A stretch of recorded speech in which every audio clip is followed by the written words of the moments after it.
HPLC पर analysis कर रहे हैं, आपकी बेस लाइन स्टेबल ही नहीं हो रही, क्या प्रॉब्लम है? तो इस पे काफ़ी सवाल मेरे पास आए थे कि हम मोबाइल फेज एचपीएलसी पे लगा रहे हैं और बेस लाइन स्टेबल नहीं हो रही, आधा घंटा हो गया, क्या रीज़न है, क्या कॉजेज़ है, किस तरह इस प्रॉब्लम को हम सॉल्व करें।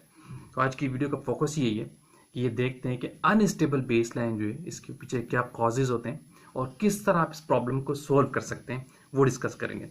इस हवाले से मेरी बात वैसे होती रहती है, लेकिन बहुत सारे सवाल थे तो मैं इसको फर्दर डिस्कस कर रहा हूँ कि इस अनस्टेबल बेस लाइन को आपने एचपीएलसी पे किस तरह सॉल्व करना है। तो आगे चलने से पहले आप देखें मेरा चैनल वाइस ऑफ कियानी और मैं सफदर खान कियानी।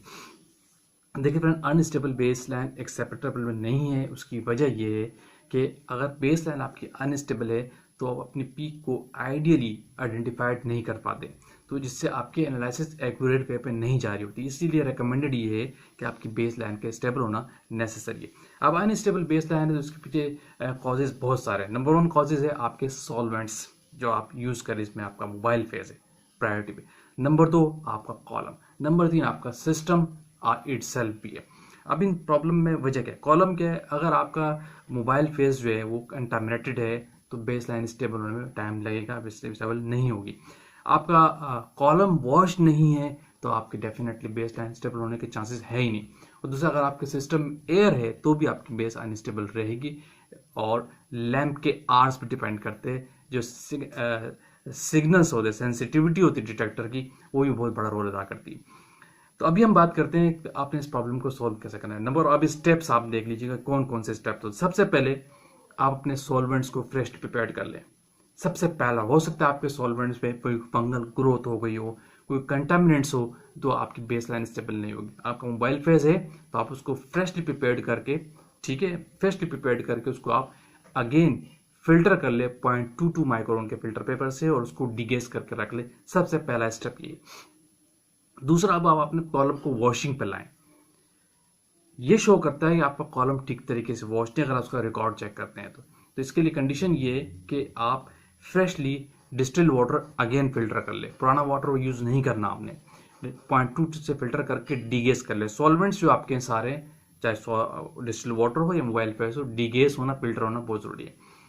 अब आप रेमेडी ये रखे, स्टेप्स ये रखे। सबसे पहले आपने कॉलम को इन्वर्ट कर ले, रिवर्स बैक वॉश करें और आउटलेट से डिटेक्ट करते हैं, इनलेट से आपका लगाओ, डिटेक्टर वाली साइड से आप कॉलम को हटा दें।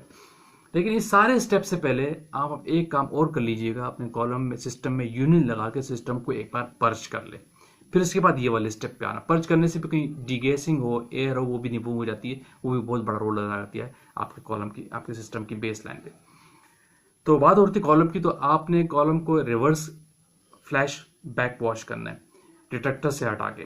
पहले आप अपने कॉलम को, अब जो तरतीब रखनी है आपने सॉल्वेंट की, डिस्टिल्ड वाटर से वॉश करें 60 मिनट्स तक। तो उसमें स्टेप्स क्या होने चाहिए आपके? आप पहले 20 मिनट्स तक अपने कॉलम को 0.5 ml के फ्लोराइड पे वॉश करें, 0.5 ml पर मिनट के लिहाज से वॉश करें मीनवाइल, ठीक है। और इसके बाद फिर आप 20 मिनट्स तक अपने कॉलम को 1 ml पर मिनट के लिहाज से वॉश करें। 40 मिनट्स हो गए, यानी पहला आपने 0.5 ml फ्लोराइड रखना है, सिस्टम को वॉश करना है। फिर 1.0 ml पर मिनट रखना है, सिस्टम को वॉश करना है। अगर सिस्टम का प्रेशर ज़्यादा हाई नहीं है तो अपने सिस्टम को एंड में 20 मिनट 1.5 या 1.2 मिनट्स पर ml पर मिनट्स के लिहाज से भी वॉश करें, थोड़ा हाई फ्लोराइड भी देकर वॉश करें। इससे होगा क्या, कोई कंटामिनेंट्स अगर सिस्टम के अंदर से तो वो रिमूव हो जाएगी। इसके बाद अपने कॉलम को आप 30 मिनट्स तक ऑर्गेनिक फेस से भी वॉश करें।